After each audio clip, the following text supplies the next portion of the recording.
It looks like Crimson Desert fans are angry at The Legend of Zelda Breath of the Wild because their game that they were hyping up and that they were super excited for and that they were saying is the next Witcher or the next big Elden Ring or whatever you want to call it isn't as good as the games that set the standard for that, at least in the modern era, with The Legend of Zelda Breath of the Wild and its 97 rating or the 96 for Tears of the Kingdom. Now, multiple accounts on social media and even YouTubers are sitting here and taking The Legend of Zelda Breath of the Wild and putting it in their crosshairs when it comes to double standards, at least what they think is double standards with Crimson Desert, a game that recently released that is a open world game that takes some of the elements of the Legend of Zelda games when it comes to some of the stuff that it does, like with puzzles and all of that, and some of the open world stuff, and mixes it with a bunch of other things. But the games are pretty much completely different when it comes to the combat, when it comes to the flow, when it comes to the style, and the controls. There are so many different things.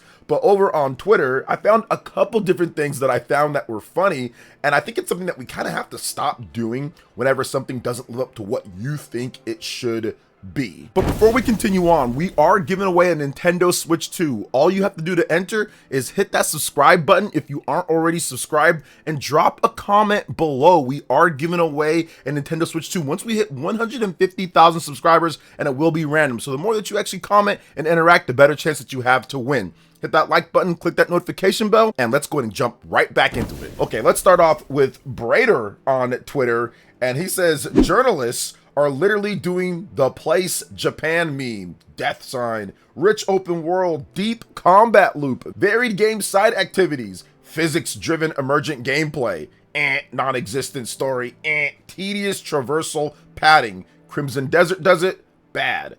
Zelda Breath of the Wild does it, good. Now, this is a really silly thing because if you read what the journalist said, or even what the fans are saying, because people are now playing the game, and fans have the same complaints that journalists have. Now, obviously, some journalists really liked Crimson Desert and gave it really good scores, like Paul Tassi from Forbes. He gave it a 9.5 out of 10.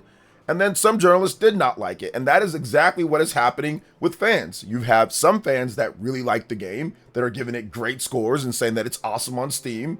And then you also have some fans that are not. Like, for example, YouTuber Mighty Keith. He came out and said this about Crimson Desert. Regular game, to run, hold forward. Crimson Desert, to run, hold LB, then press X, while slightly tilting the analog stick, then to do a backflip into a stripper's booty, where y'all then both press RB plus RT at the same time while eating mangoes. So clearly, he's not liking the controls in the game, and that's been the reoccurring thing that people are talking about here, which is one of the biggest complaints that journalists and gamers are having, which this person, Brader, clearly left out when it comes to what the journalists were saying, that the controls in the game are not very good, that it takes a bit of time to get into, that it doesn't hook you. There are different things that this game does that don't make it as good as The Legend of Zelda Breath of the Wild. Especially if you're talking about some of the interactive elements that Breath of the Wild does, that's a core part of the gameplay, compared to Crimson Desert, it not being a core part of the gameplay. So they're very different in that respect. Also, another fan, Mr. M, on Twitter said, I ended up refunding the game. He purchased it on PC or he purchased it on PlayStation. I'm not really sure. He has a PlayStation controller, so maybe it's a PC, maybe it's a PlayStation, whatever. He purchased the game and he says, ready to binge Crimson Desert all weekend. And then he also said this, I ended up refunding the game. There's definitely an interesting game and vast world there to get lost in, but it generally felt like the awkward controls and the clunky movement were fighting me at every step. I may pick it up again on sale a while down the road though. So once again, one of the biggest issues, or a couple of the biggest issues with this game, are the clunky movement, are the awkward controls that are throwing players off. The Legend of Zelda Breath of the Wild and The Legend of Zelda Tears of the Kingdom, those do not have clunky controls or awkward movement. And I'll say this, you can have a complex game, you can have a rich open world, you can have a deep combat loop, you can have all this different stuff that makes games awesome.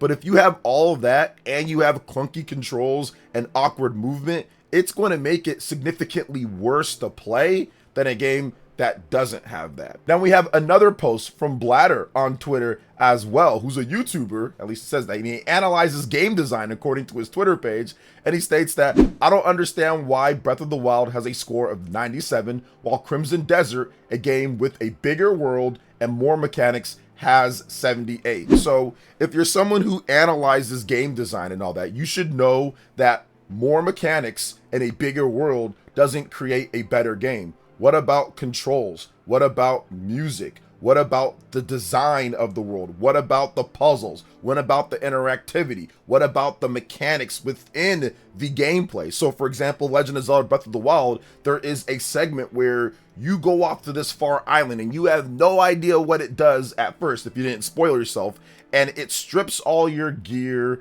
and it takes away a lot of stuff, and you have to brave the island in that type of way. Or the part at the very beginning where you have to go and find like a warm jacket to wear in the colder parts because you have to head over there, or you can cook some food that's spicy that'll keep you warm. These are very distinct mechanics that are in the Legend of Zelda Breath of the Wild that could make it a better game for some when it comes to that, along with good controls, along with good movement, and having a nice open world and all of that, that can make it a much better game than Crimson Desert. Now, if you like Crimson Desert more, that's fine, but simply just putting out a blanket statement saying, bigger world, more mechanics, why isn't it better? That's silly. That's not what makes a game better or not. There's many other things. What about boss battles? What about the story? What about design of those characters? What about NPCs and how they react? There's so many other things that makes a game a game. To be someone that says that they analyze game design and to put it just into mechanics and open world, I'm not sure if you're analyzing well enough, if that's the case. So I just want to take a look at a couple different things here. There's nothing wrong with liking Crimson Desert, but there's no need to put Legend of Zelda out there as if it's not a good game or that it's some type of crazy bias when it's not. These games are different. They clearly have different controls. They clearly have different movement patterns. They clearly have different objectives. They clearly have different puzzles. And those are all things that are going to be evaluated differently, from journalists to content creators to just the fans, and everybody has their opinion. But just because it didn't live up to your hype or what you thought it was going to be beforehand, that doesn't mean that there's some type of bias or some type of problem when it comes down to it. It doesn't mean that. So that's my opinion on it, guys. What do you think? You can let me know in the comment section below. All right, moving on to the next topic here. We're going to go over one of the cool features that was added to the Nintendo Switch 2, and that is the boost mode for Nintendo Switch 1 games in handheld mode. Now, for those who missed it, which I'm pretty sure most of you guys didn't, but if you missed it, Nintendo put out an update to where it essentially takes the docked mode of Switch 1 games and tricks the system into thinking that you get that docked profile when you're playing handheld on Switch 2. Because before on Switch 2,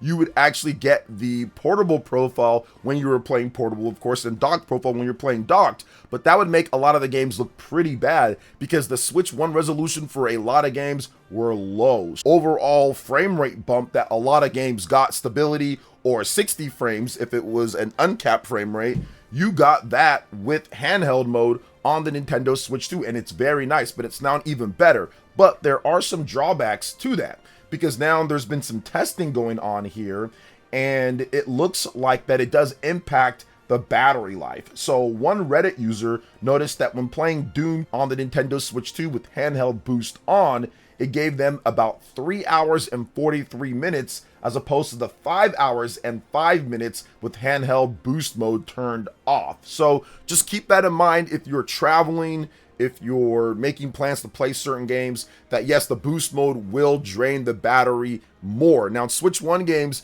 do last longer than the biggest Switch 2 games. Switch 2 games might get 2 hours, maybe 2 hours 15, 2 hours 30, depending on the game. For the biggest Switch 2 games in handheld mode for battery life, Switch 1 games, you're looking at 5 hours before the boost mode, and then now we're looking at maybe 3 hours or so with the boost mode on. Now keep in mind though, you can change the boost mode during, it's a toggle that you can put so you don't have to play it in boost mode. It's not enabled by default. You have to go into the system, scroll down, go over and look at the Nintendo Switch handling and actually activate the boost mode. A lot of people did not know where it was at afterwards. Boost mode is awesome. I think it's a great feature, and it's something that the Switch 2 definitely needed, because one of the best things about the Switch 2 is backwards compatibility. Being able to play a large, I would just say, backlog, a large swath of games instantly right off the back makes the Switch 2 the no-brainer, in my opinion. If you have Switch 1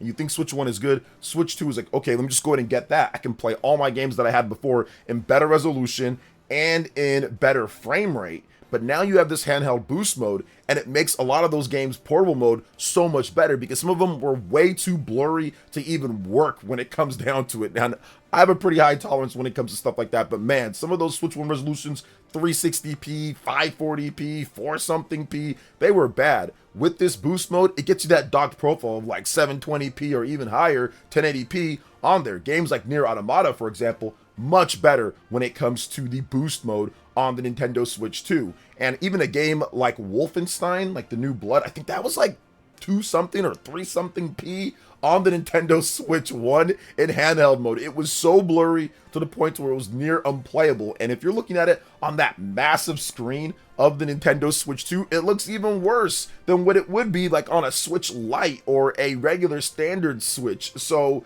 that's the thing here. They needed to get this done, and I'm so glad that they did. Boost mode is a great feature, and I hope that they continue to add features to the Nintendo Switch 2. Systems definitely not perfect. We need those themes for people out there. It'd be great to get some more features when it comes to messaging and certain stuff like with the OS and all of that. So I'm hoping that they're going to still add more and more to the system, but so far so good. This is record timing for Nintendo to add features to the system. They've already added a number of pretty good features so far since launch, and I think that they're going to continue to add things, as the Switch 2 is the most capable and the most flexible system that they've ever had when it comes to what they can do. And of course, they've pretty much perfected what the system is when it comes to that OS and what they've done. It's the second generation of them using that, so I think that they're really going to be able to do quite a number of things, especially since they do have a lot more RAM and a lot more things to work with when it comes to the system itself compared to the Nintendo Switch 1. So